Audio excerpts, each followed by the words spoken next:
Once again, Cleveland's offense started strong and crumbled quickly, a now familiar pattern for anyone watching Kevin Stefanski's game plans. Everything clicks for a few scripted drives, and then the system stalls. This predictable collapse has become a defining trait of Stefanski's leadership, and Mike Vrabel's public jab didn't just highlight it, it punctured it. When your plan only works when defenses haven't adjusted, it's not a strategy.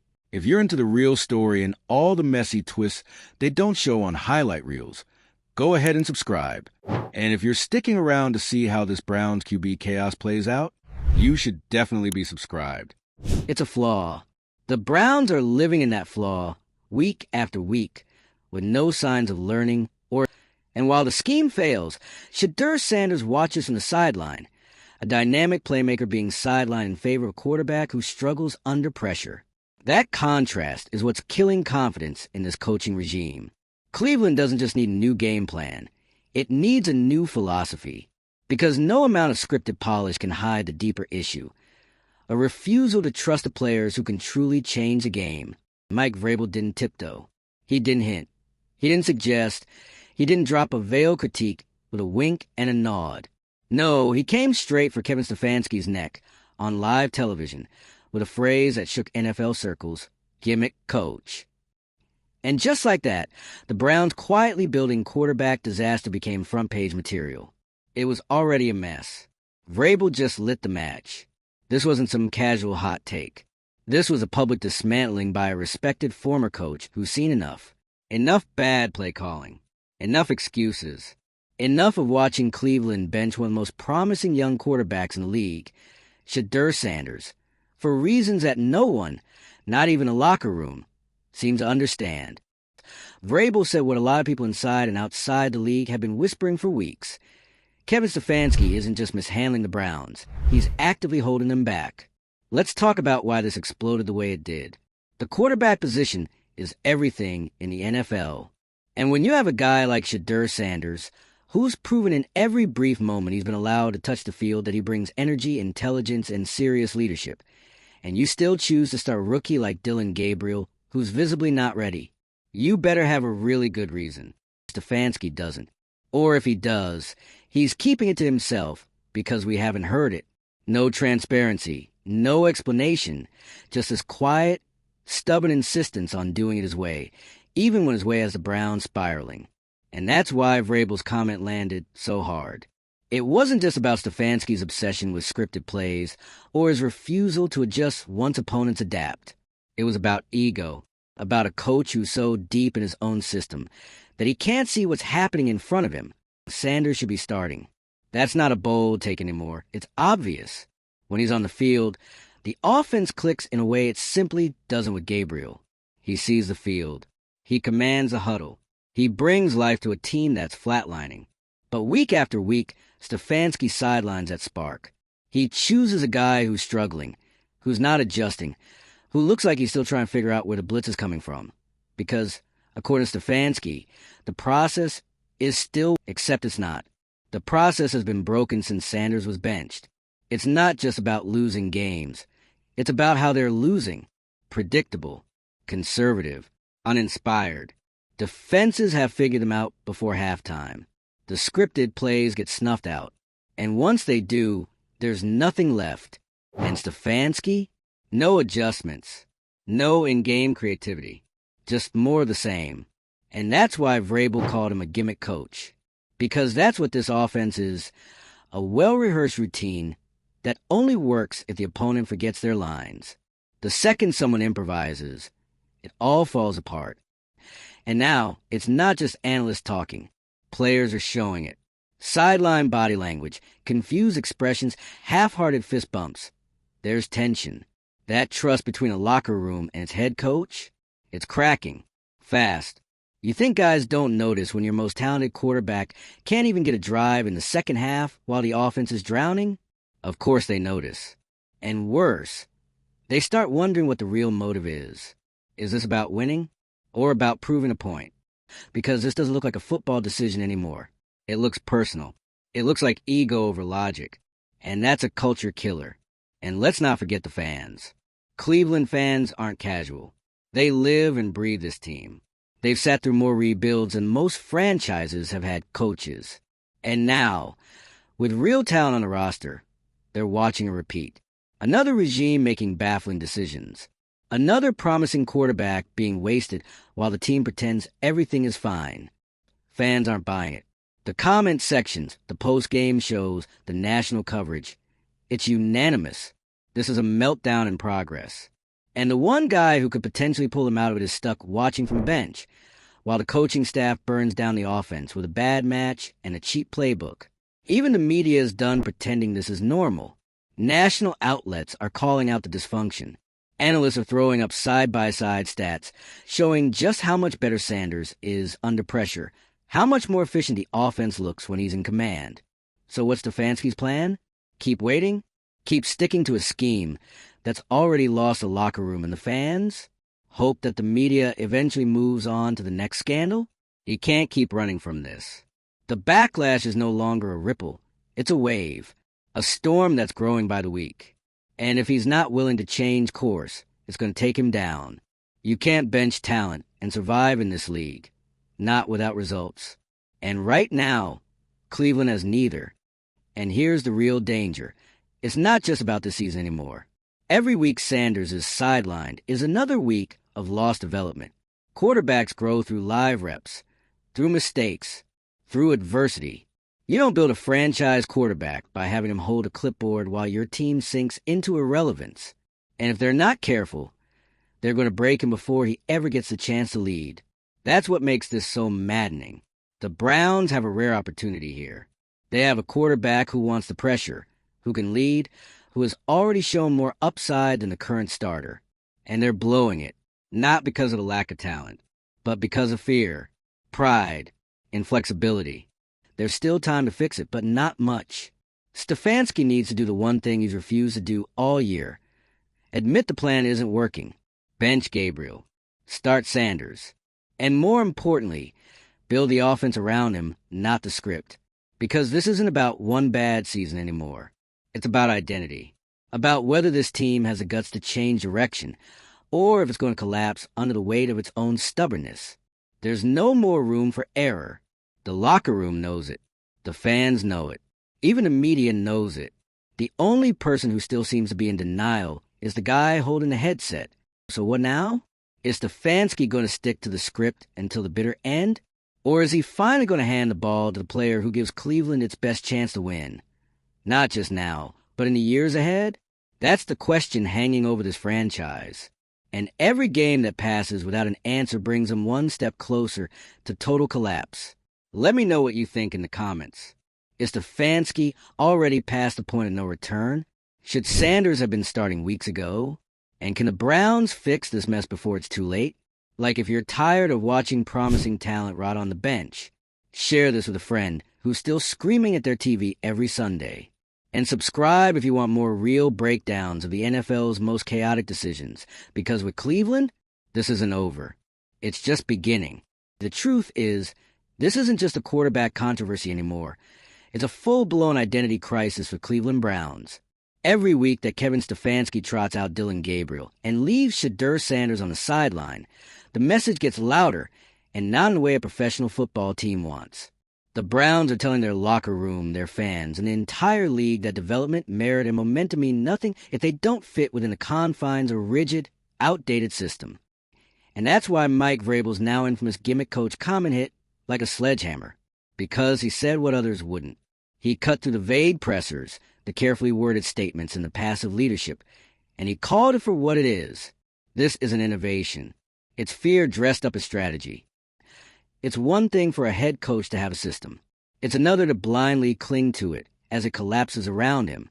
Stefanski's obsession with scripted drives and over-control game planning has created an offense that starts hot and flames out faster than it takes fans to tweet. Here we go again. There's no adaptability, no resilience, no sense of in-game awareness. Once opposing defenses settle in and punch back, there's nothing behind the curtain. And week after week, Sanders, who's repeatedly proven he can inject life, make things happen when the play breaks down, and push tempo, is left waiting. There's no football logic here, just ego. And now, The entire structure of the Browns is straining under the weight of that ego. You can see it in the locker room. Players trying to stay professional, but showing visible signs of fatigue. Wide receivers not even pretending to hide their body language. Defensive players watching the offense flail and knowing that nothing is going to change unless it comes from outside the coaching staff. Because from the top down, it looks like the organization is paralyzed, stuck in a mindset that mistakes flexibility for weakness. That labels adaptability as panic. That sees benching a struggling rookie quarterback not as a necessary correction, but as a personal admission of failure. And Stefanski can't stomach that. So, instead, he doubles down. The result? A Browns team with a fractured identity, plummeting morale, and increasingly loud chorus of boos, both literal and metaphorical, echoing from every corner of the fan base and media landscape. The craziest part? None of this had to happen. This team had something that so many franchises spend years trying to find. A young, exciting, natural leader under center. Shedeur Sanders brings everything you want a modern NFL quarterback. Awareness, athleticism, swagger, resilience. And still, he's been treated like a placeholder rather than a franchise piece. And every week he sits, that's another week of wasted development. This isn't college anymore. Quarterbacks don't learn by watching anymore. They learn by doing, by failing, adjusting, and coming back better. Sitting Sanders behind Gabriel, who clearly isn't ready, doesn't just stall the offense. It stunts a career. And let's be clear, this isn't about bashing Gabriel. He was never supposed to be the answer this soon. He's being thrown into a fire he isn't equipped to handle. He's a rookie trying to survive in a scheme that doesn't evolve, with coaches who seem more interested in checking boxes than actually competing. What we're seeing isn't a fair battle. It's a deeply flawed process that ignores the data, the eye test, and the emotional temperature of the entire organization. The Browns don't need more patience. They need to stop pretending that Gabriel is going to suddenly turn into a franchise QB through sheer willpower and scripted first quarters. They need to stop wasting Shedeur's growth timeline out of fear that making the change now would somehow admit fault. At this point, not making the change is the fault, and the damage is already being felt. Fans are losing trust. Again, the very people who have stuck through losing seasons, coaching carousel nightmares, quarterback busts, and front office disasters. They're checking out. Because it's not just about losing. It's about how the team is losing. And right now, it feels like self-sabotage. You know it's bad. When the most relatable people in the organization are the ones stuck watching from the bench and the ones voicing their frustrations online. And we haven't even touched on how this affects the Browns' reputation across the league. Agents talk. Players talk. Quarterbacks coming out of college will absolutely remember how Cleveland treated a promising young prospect. So will their representatives. So will the rest of the NFL. And while the Browns once looked like a team finally building something sustainable, they now look like a cautionary tale. You don't just lose games this way. You lose future free agents. You lose buy-in. You lose respect. And what's Stefanski's response been? Silence. Deflection. More trust the process speeches. But this isn't process. It's a slow public implosion. And Vrabel saw it coming from a mile away. When a guy like Mike Vrabel goes live and says what he said, he's not doing it for clicks. He's doing it because he's tired of watching what he knows is bad football masquerading as innovation. Vrabel's seen good coaching. He's done good coaching. And what Stefanski is doing, it's the opposite. And the fact that Vrabel said out loud on national TV, that tells you everything. It's not just a Cleveland problem anymore. It's a league-wide spectacle. And let's be honest, this isn't a coach who's got the benefit of a recent Super Bowl ring. Stefanski doesn't have a long leash here. He had goodwill for bringing the Browns out of the basement a few seasons ago. But that credit has dried up fast, because when you lose the locker room, the media, and the fans, and you still refuse to change course, the only question left is when, not if, the reset button gets hit. So what happens next? That depends on how much longer Stefanski's allowed to keep writing the same script. Literally. Because his first 15 play scripts might be the only part of this team that shows any sign of life. After that, it's chaos. predictable, preventable, and avoidable chaos. The Browns still have time to salvage something this year, but not if they keep pretending this is fixable without change. Not if they keep acting like Sanders is the emergency option instead of the obvious one. Start him. Let him grow. Let the team rally around him. And if that means Stefanski has to admit he got it wrong, so be it. That's part of leadership. Or he can keep pretending. Keep sending out a quarterback who's not ready. Keep watching the same plays fall apart. Keep losing. Keep hoping the noise dies down. It won't. And the longer this goes on, the more brutal the fallout will be for Stefanski, for the team, for the fans who deserve so much more. At this point, you can feel in the air, this isn't just a slump. It's a slow public undoing. And Kevin Stefanski is right at the center of it, standing firm on a hill that's not just collapsing under him, but actively crumbling the longer he refuses to change course. The Browns aren't just making bad decisions. They're making a decision that no competitive team can afford. Choosing pride over progress. This isn't about a bad game plan anymore. It's not about a struggling rookie quarterback or a tough schedule. It's about a coach who is now so entrenched in his own ideology that he's lost the ability or the willingness to adapt. That's what Vrabel saw when he called Stefanski a gimmick coach. Not just a critique of the playbook, but an indictment of a mindset. Let's call it what it is. A coach who continues to rely on scripted drives that burn out by the second quarter is not strategizing. He's stalling. A coach who benches a quarterback like Sanders, who's shown leadership, vision, and impact in the rare moments he's been allowed to take the field, isn't evaluating talent. He's suppressing it. In the Browns, they're sinking under the weight of it all. Every time Sanders doesn't play, that quarterback controversy only grows louder. Every time Dillon Gabriel takes the field and sputters against pressure, fans lose a little more hope. It's not just the boos in the stadium anymore.